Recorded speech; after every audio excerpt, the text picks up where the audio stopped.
Chapter 12, Publishing and Traveling. In June 1849, the way was open for us to make our home for a time at Rocky Hill, Connecticut. Here on the 28th of July, our second child, James Edson, was born. While we were living at this place, my husband was impressed that it was his duty to write and publish the present truth. He was greatly encouraged and blessed as he decided thus to do. But again, he would be in doubt and perplexity as he was penniless. There were brethren who had means. They chose to keep it. He at length gave up in discouragement and decided to look for a field of grass to mow. As he left the house, a burden was rolled upon me, and I fainted. Prayer was offered for me, and I was blessed and taken off in vision. I saw that the Lord had blessed and strengthened my husband to labor in the field 1 year before, that he had made a right use of the means there earned, and that he would have 100-fold in this life, and if faithful, a rich reward in the kingdom of God, but that the Lord would not now give him strength to labor in the field, for he had another work for him, that he must walk out by faith and write and publish the present truth. He immediately commenced to write, and when he came to some difficult passage, we would call upon the Lord to give us true meaning of his word. About the same time, he began to publish a small sheet entitled Present Truth. The office of publication was at Middletown, 8 miles from Rocky Hill, and he often walked this distance and back again, although he was then lame.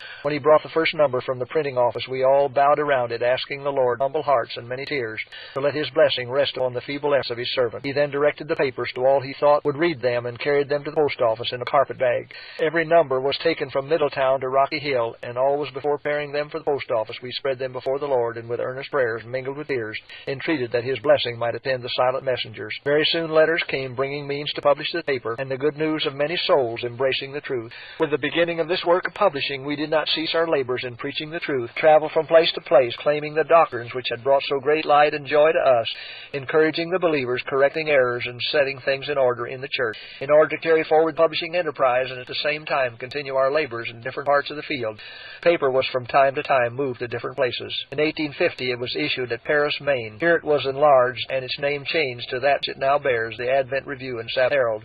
The friends of the cause were few in numbers and poor in worldly wealth, and we were still compelled to struggle with poverty and great discouragement. Excessive labor, care, and anxiety, a lack of proper and nourishing food, and exposure to cold in our long winter journeys was too much for my husband, and he sank under the burden. He became so weak that he could scarcely walk to the printing office. Our faith was tried to the utmost. We had willingly endured privation, toil, and suffering, yet our motives were misinterpreted, and we were regarded with distrust and jealousy. Few of those for whose good we had suffered seemed to appreciate our efforts. We were too much troubled to sleep or rest. The hours in which we should have been refreshed with sleep were often spent in answering long communications occasioned by envy, and many hours while others were sleeping we spent in agonizing tears and mourning before the Lord. At length my husband said, "Wife, it is of no use to try to struggle on any longer. These things are crushing me and will soon carry me to the grave. I cannot go any farther. I have written a note for the paper stating that I shall publish no more." As he stepped out of the door, carried to the printing office, I fainted. He came back and prayed for me. His prayer was answered, and I was relieved. The next morning, while at family prayer, I was taken off in vision and was shown concerning these matters. I saw that my husband must not give up paper, for such a step was just what Satan was trying to drive him to take, and he was working through agents to do this. I was shown that we must continue to publish, and that the Lord would sustain us. Those who had been guilty of casting upon us such burdens would have to see the extent of their cruel course and come back confessing their injustice, or the frown of God would be upon them, that it was not against us merely that they had spoken and acted, but against Him who had called us to fill the place He wished us to occupy, and that all their suspicion, jealousy, and secret influence was faithfully chronicled in heaven, and would not be blotted out until everyone who had taken a part in it should see the extent of his wrong course and retrace every step. The second volume of the review was published at Saratoga Springs, New York. In April 1852, we moved to Rochester, New York. At every step, we were obliged to move out by faith. We were still crippled by poverty and compelled to exercise the most rigid economy and self-denial. I will give a brief extract from a letter to Brother Howland's family dated April 16, 1852. We are just getting settled in Rochester. We have rented an old house for $175 a year. We have the press in the house. Were it not for this, we should have to pay $50 a year for office room. You would smile could you look in upon us and see our furniture. We have bought 2 old bedsteads for 25 cents each. My husband brought me home 6 old chairs, no 2 of them alike, for which he paid $1, and soon he presented me with 4 more old chairs without seating, for which he paid 62 cents. The frames are strong, and I have been seating them with drilling. Butter is so high that we do not purchase it. Neither can we afford potatoes. We use sauce in the place of butter and turnip potatoes.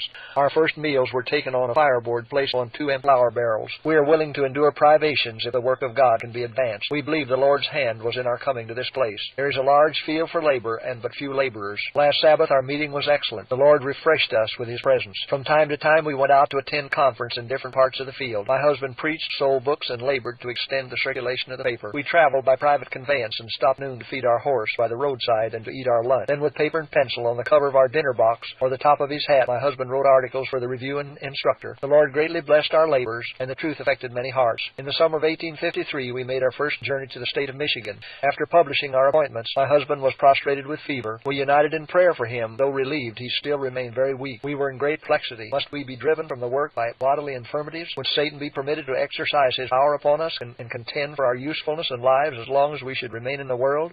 We knew that God could limit the power of Satan. He might suffer us to be tried in the furnace, but would bring us forth purified and better fitted for his work. Alone I poured out my soul before God in prayer that he would rebuke disease and strengthen my husband to endure the journey.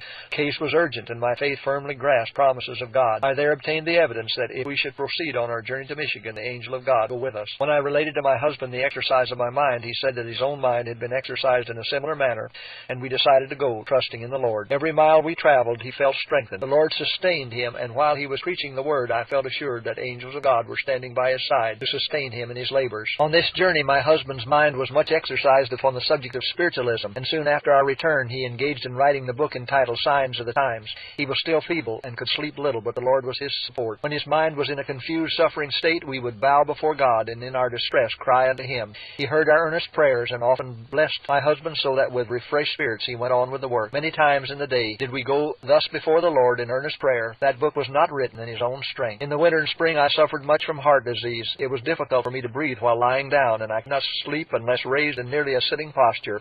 My breath often stopped, and I often fainted. I had under my left eyelid a swelling which appeared to be cancer. It had been increasing gradually for more than a year, until it had become quite painful and affected my sight. When reading or writing, I was forced to bandage the afflicted eye. I feared that it was to be destroyed by a cancer. I looked back to the days and nights spent in reading proof sheets had strained my eyes, and thought, if I lose my eye and my life, they will be sacrificed to the cause of God. About this time, a celebrated physician who gave counsel free visited Rochester, and I decided to have him examine my eye. He thought the swelling would prove to be cancer, but upon feeling my pulse, he said, "You are much diseased and will die of apoplexy before that swelling shall break out. You are in a dangerous condition with disease of the heart." This did not startle me, for I had been aware that without speedy relief I must go down to the grave. Two other women who had come for counsel were suffering with the same disease. The physician said that I was in a more dangerous condition than either of them, and it could not be more than 3 weeks before I would be afflicted with a paralysis. I asked if he thought his medicine would cure me. He did not give me much encouragement. I tried the remedies which he prescribed, received no benefit. In about 3 weeks I fainted and fell to the floor, and remained nearly unconscious about 36 hours.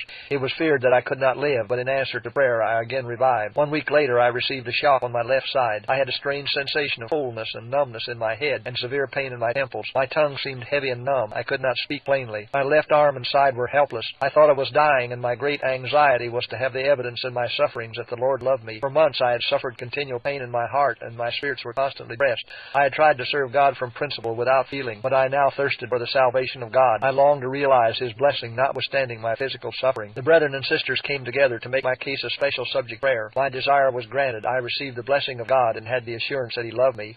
Pain continued, and I grew more feeble every hour. Again the brethren and sisters assembled to present my case to the Lord. I was so weak that I could not pray vocally. My appearance seemed to weaken the faith of those around me. Then the promises of God were arrayed before me as I had never viewed them before. It seemed to me that Satan was trying to tear me from my husband and children and lay me in the grave. And these questions were suggested to my mind. Can you believe the naked promise of God? Can you walk out by faith, let the appearance be what it may? Faith revived. I whispered to my husband, I believe that I shall recover. He answered, I wish I could believe it. I retired that night without relief, yet relying with firm confidence upon the promises of God. I could not sleep, continued my silent prayer. Just before day I fell asleep. I awoke at sunrise, perfectly free from pain. Pressure upon my heart was gone, and I was very happy. Oh, what a change. It seemed to me that an angel of God had touched me while I was sleeping. I was filled with gratitude. Praise of God was upon my lips. I awoke my husband and related to him the wonderful work the Lord had wrought for me. He could scarcely comprehend it at first, but when I arose and dressed and walked around the house, he could praise God with me. My afflicted eye was free from pain. In a few days the swelling disappeared, and my eyesight was fully restored. The work was complete. Again I visited the physician, and as soon as he felt my pulse, he said, Madam, an entire change has taken place in your system. 2 women who visited me for counsel when you were last here are dead. I stated to him that his medicine had not cured me, as I take none of it. After I left, doctor said to a friend of mine, her case is a mystery. I do not understand it. We soon visited Michigan again, and I endured long and wearisome journeys over the rough logways and through mud sloughs, and my strength failed not. We felt that the Lord would have us visit Wisconsin and arrange to take the cars at Jackson at 10 in the evening. As we were preparing to take the train, we felt very solemn and posed a season of prayer, and as we there committed ourselves to God, we could not refrain from weeping. We went to the depot with feelings of deep solemnity. On boarding the train, we went into a forward car which had seat high backs, hoping that we might sleep some that night. The car was full, and we passed back into the next, and there found seats. I did not, as usual, when traveling in the night, lay off my bonnet and held my carpet bag in my hand as if waiting for something. We both spoke of our singular feelings. The train had run about 3 miles from Jackson when its motion became very violent, jerking backward and forward and finally stopping. I opened the window and saw one car raised nearly upon end. I heard agonizing groans, and there was great confusion. The engine had been thrown from the track. The car we were in was on the track and was separated about 100 feet from those for it. The baggage car was not much damaged, and our large trunk of books was uninjured. The second-class car was crushed in the pieces where the passengers were thrown on both sides of the track. The car in which we tried to get a seat was much broken, and one end was raised up on the heap of ruins. The coupling did not break. The car we were in was unfastened from the one before it, as if an angel had separated them. 4 were killed or mortally wounded, and many were much injured. We could but feel that God had sent an angel to preserve our lives. We returned to Jackson, and the next day took train for Wisconsin. Our visit to that state was blessed of God. Souls were converted as a result of our effort. The Lord strengthened me to endure the tedious journey. August 29, 1854, another responsibility was added to our family in the birth of Willie. About this time, the first number of the paper falsely called The Messenger of Truth was received. Those who slandered us through that paper had been reproved for their faults and errors. They would not bear reproof, and in a secret manner at first, afterward more openly used their influence against us. This we could have borne, but some of those who should have stood by us were influenced by these wicked persons. Some whom we had trusted, and who had acknowledged that our labors had been signally blessed of God, withdrew their sympathy from us and bestowed it upon comparative strangers. The Lord had shown me the character and final come out of that party, that his frown was upon those connected with that paper, and his hand was against them. And although they might appear prosper for a time, and some honest ones be deceived, yet truth would eventually triumph, and every honest soul would break away from the deception which had held them, and come out clear from the influence of those wicked men. As God's hand was against them, they must go down. Again, my husband's health came very poor. He was troubled with cough and soreness of lungs, and his nervous system was prostrated. His anxiety of mind, the burdens which he bore in Rochester, his labor in the office, sickness and deaths in the family, the lack of sympathy from those who should have shared his labors, together with his traveling and preaching, were too much for his strength, and he seemed to be fast going down to a consumptive's grave. That was a time of gloom and darkness. A few rays of light occasionally parted the heavy clouds, giving us a little hope, or we should have sunk in despair. It seemed at times that God had forsaken us. The messenger party framed all manner of falsehoods concerning us. These words of the psalmist were often brought forcibly to my mind. Fret not thyself because of evildoers, neither be thou envious against the workers of iniquity, for they shall soon be cut down like grass, wither as the green herb. Some of the writers of that sheet even triumphed over the feebleness of my husband, saying that God would take care of him and remove him out of the way. When he read this as he lay sick, faith revived, and he exclaimed, I shall not die, but live and declare the works of the Lord, and may yet preach at their funeral. The darkest clouds seemed to shut down over us. Weak men professing godliness under the command of Satan were hurried on to forge falsehoods and to bring the strength of their forces against us. If the cause of God had been ours alone, we might have trembled, but it was in the hands of him who could say, No one is able to pluck it out of my hand. We knew that Jesus lived and reigned. We could say before the Lord, The cause is thine, and thou knowest that it has not been our own choice, but by thy command that we have act part we have in it.